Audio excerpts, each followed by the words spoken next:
Yo les gars, bon, nouvelle vidéo du jour. Petite question sur, effectivement, on en avait parlé hier, backlink, achat versus sans trafic. Tu sais, il y a toujours ce mythe-là où on en avait parlé sur Twitter il y a quelques jours, où justement les gens pensent qu'il faut acheter un backlink sur un spot qui a du trafic. Ça va t'envoyer plus de jus, ça va être plus qualitatif, etc. Alors que pas du tout.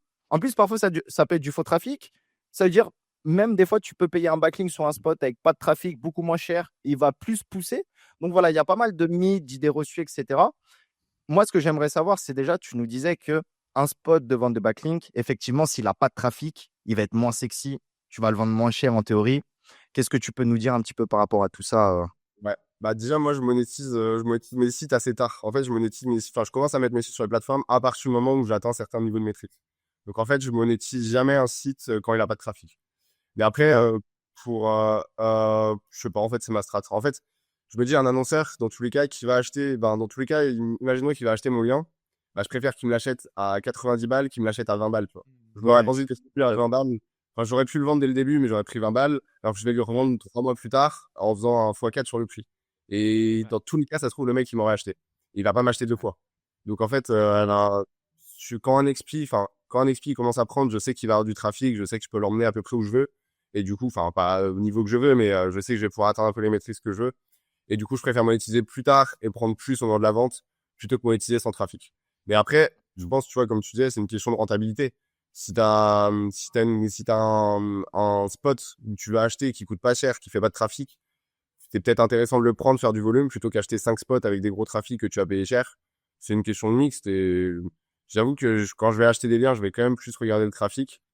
Mais tu vois, quand tu fais du Linkuma, par exemple, c'est principalement des spots sans trafic. C'est une stratégie de vente avec de la récurrence sur des petits, moyens objectifs, ça fonctionne, hein. complètement.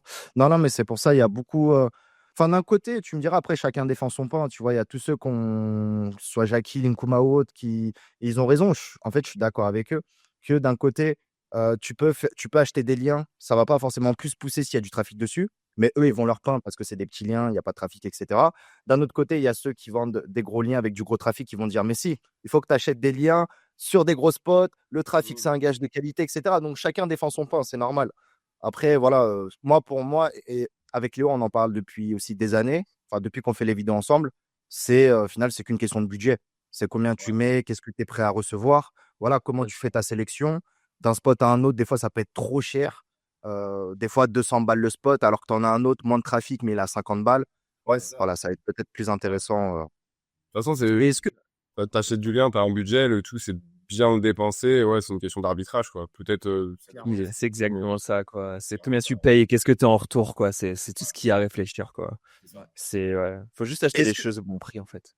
est-ce que comme la barrière des 100 RD, où on le voyait avec Léo sur le dashboard Linka Vista, ou même par rapport moi aux membres de la TBL, etc., est-ce que par rapport au trafic, tu as une sorte de barème à atteindre où tu sais que si tu atteins genre les 5 000 ou 10 000 de trafic, c'est bon, tu as atteint le truc suffisant pour te dire, OK, là, je peux faire X ventes par mois. Ça peut commencer à tourner.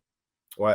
Bah, en fait, quand j'ai bossé en agence, moi, généralement, quand tu vas sur des plateformes, bah, typiquement, quand t'achètes des liens sur les plateformes, je sais pas comment, genre, toi, Léo, qui achète pas mal de liens, tu fonctionnes, mais, genre, moi, quand je bossais en agence, bah, je mettais des filtres, tout simplement, genre, je voulais des spots minimum 50, 60 RD. Ça arrivait assez rarement que les clients avaient la connaissance pour eux-mêmes mettre leurs filtres, mais je pense que dans certaines agences, ça arrive. Et du coup, ouais, tu dois respecter des filtres, en fait. Si tu veux vendre à un certain prix, en gros, moi, mes critères de base, c'est pour mettre un site, c'est minimum 3 4 000 trafics SMrush à peu près, 50 60 RD, TF25. Et là, en gros, je mets mon prix de vente à peu près à 60 70 balles le lien.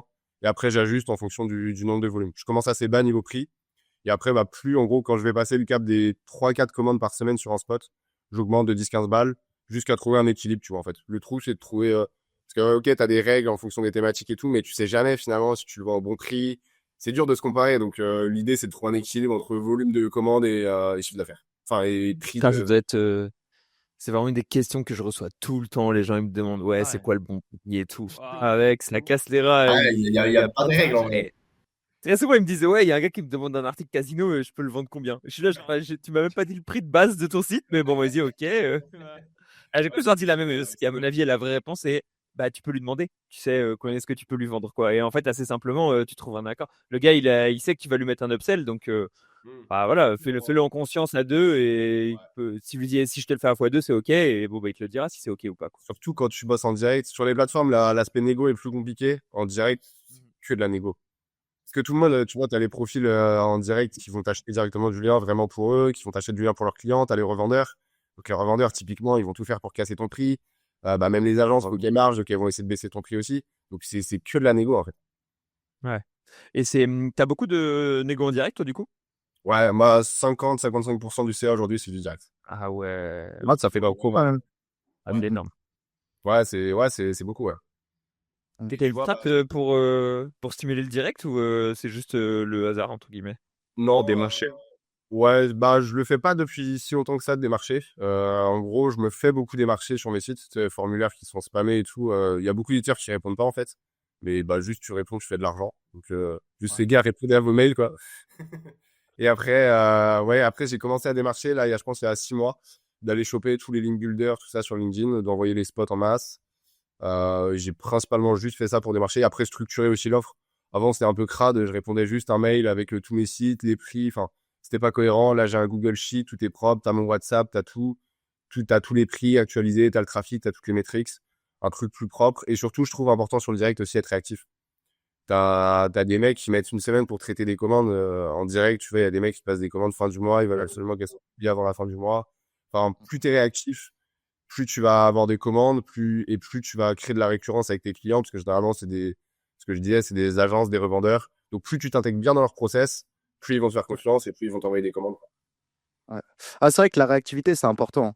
Moi, j'achète rarement des liens là depuis quelques années. Enfin, je fais plus de clients, plus de trucs, c'est que de l'expérimental et quelques sites qui tournent. Mais quand j'ai besoin, bah, comme tout le monde, toi, tu veux maintenant. T'es prêt à mettre 1000 balles, fois 2, n'importe. Mais frérot, si tu peux me livrer ce soir, c'est royal. Parce que bon, Linka Vista, j'ai commandé des trucs, c'est rapide, 24-48 heures.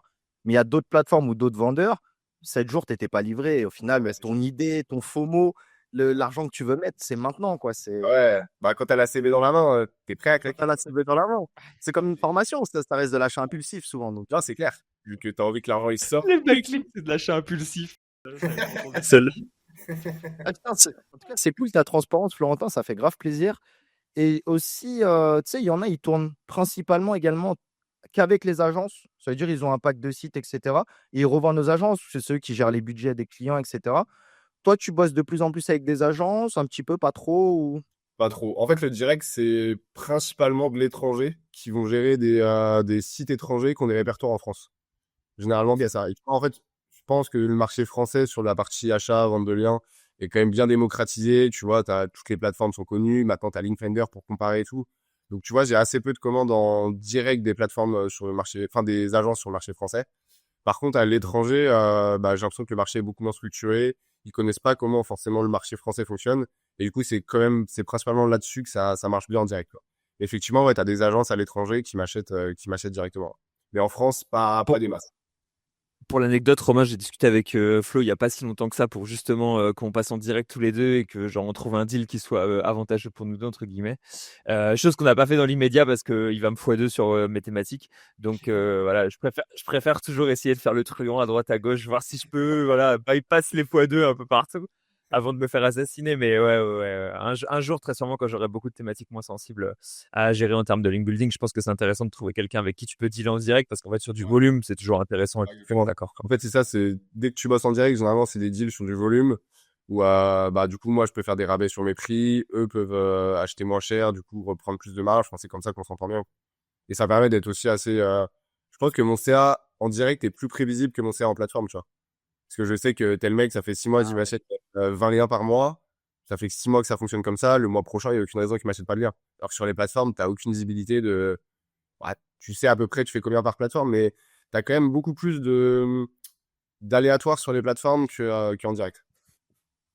super, super, super. Dernière question. Est-ce que tu penses que un site qui a l'ERD, l'ETF, le CF, tout ce que tu veux, même le DAMOS, toutes les métriques qu'il faut, à part du trafic, Ouais. c'est un site qui peut faire 500 balles, 1000 balles par mois, ou c'est mort s'il n'a pas de trafic? Je pense que c'est compliqué quand même. Bah, je te dis, moi, j'en fais pas du tout des sites sans trafic, mais je pense que c'est vraiment pour moi l'indicateur clé de, à partir du moment où tu as du trafic, tu vends. Alors, si tu as des bonnes métriques et tout du TF, je pense qu'il y a encore beaucoup de gens qui achètent là-dessus. Donc, je pense que tu feras du chiffre. Ouais. Et passer du 1000 balles par mois, sans thématique sensible, sans avoir de traf. Genre vraiment En plus, ouais, sans avoir 100 de traf sur SMrush, même 30 de traf, c'est rien. Je pense que c'est compliqué, ouais. Avec quand tu regardes les Romain, pour info, quand tu regardes les sites à genre 5 euros, mec, tu trouves des trucs zéro trafic, mais 10 millions de métriques. Et du coup, chaud d'aller concurrencer ça, quoi, un peu. Ouais, c'est clair. Si tu veux faire 500 balles, d'ailleurs, il va falloir faire 100 ventes sur des sites à 5 euros. Oh là là, Ouais, c'est compliqué, ouais. Après, ouais, t'as plein de stratégies. Ça peut être une strat de tu fais que des sites sans trafic, mais t'as énormément de sites. Du coup, sur le volume, tu t'en sors. Mais il faut de publication automatique, no-brainer. ouais, ouais. Voilà, t'as pas le choix. Bon, tu ouais. fais des à 5-10 balles. Si tu prends le temps de publier toi-même les commandes, déjà, moi, sur des commandes à 150 euros, ça me fait chier toute la journée, tu vois, de publier les commandes. Alors, sur des ventes à 5 balles, Ouais, moi, par expérience, tous ceux qui se disent un site me rapporte 5 euros par mois, donc je fais 100 sites comme ça, par expérience, ça marche pas. Et c'est des gens qui resteront pauvres. Tu vois, vaut mieux faire un bon site et faire 2000 euros par mois dessus. Ou c'est comme dire, OK, j'ai fait 1 euro d'AdSense aujourd'hui, je fais 100 sites comme ça, je peux faire 100 ouais, euros par jour. Tu vois, bon, vas-y, c'est des calculs théoriques. c'est une grosse rade. Puis ton site a pas de valeur en plus. Parce que mine de rien, un site de vente de rien, aujourd'hui, il fait 2000 balles, il a une valeur, il fait sûrement, il a du vrai trafic, tu peux monétiser par AdSense, tu sors peut-être sur des requêtes informationnelles où tu peux mettre de la FI, enfin, t'as d'autres opportunités. Alors que là, tu monétises juste, bah, rien en soi. Tu vends de la vente de liens sur vraiment rien, quoi. Là, juste pour rebondir là-dessus, c'est vrai qu'il y a quand même un truc où la valorisation d'un asset, il se fait tellement bien quand le montant augmente. Et je regardais il y a pas longtemps les valorisations des agences vs leur EBITDA. Et en fait, simplement, quand tu as une plus grosse agence, ça vaut juste plus cher. Non pas qu'elle vaut plus cher, genre, tu vois, proportionnellement, elle vaut plus cher, genre non proportionnellement. C'est-à-dire que une petite agence, elle va se vendre à x3 ou x4 EBITDA et une grosse agence, elle se vend à x7 ou x7 EBITDA. Juste parce que la taille fait qu'elle est moins risquée. Je pense que c'est la même sur un asset genre vente de liens, un site de vente de liens. En fait, tu vas pouvoir leur vendre mieux ou plus facilement ou avec un meilleur multiple quand il vend plus parce qu'il est moins risqué et qu'il fait plus de volume en continu, quoi. Ouais. Ouais, clairement. Ouais, on en parlait. Putain, c'était hier, j'ai fait un tweet à ce sujet-là.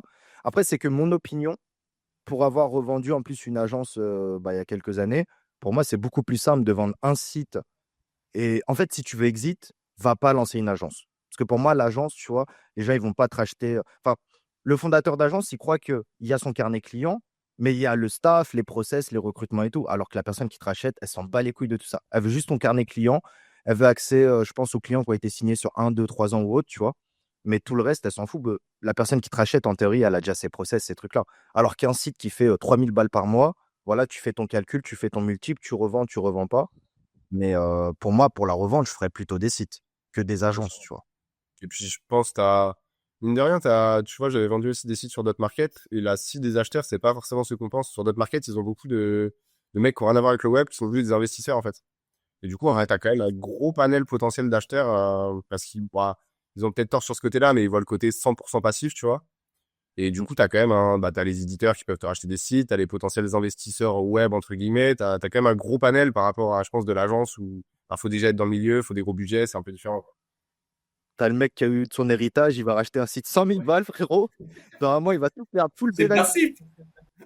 C'est Ah, clair. malheureusement, ça fait partie du biz, hein. Enfin, ça fait partie du biz de la vente et du rachat de sites. Il y en a qui sont prospères, il y en a qui sont moins prospères. Et quand c'est mainstream, et malheureusement, tu as des gens mainstream qui peuvent avoir 100 000 euros, 200 000 euros, héritage, trucs, etc. Donc, ouais, c'est un autre sujet. En tout cas, sympa cette vidéo sur le trafic. En gros, pour résumer, faites du trafic sur vos sites de vente de liens. Sinon, c'est Ouais, la merde. à partir du moment où t'as juste, comme on disait au début, enfin, sur l'autre vidéo, trafic et thématique, même si, bah, du coup, tout l'aspect manipulation de métriques, TF et tout, c'est facile. Même si tu le fais pas, tu feras des ventes. Et si tu le fais, tu feras plus de ventes, plus de volume. Mais c'est vraiment la base thématique et trafic. Ok, Super, excellent.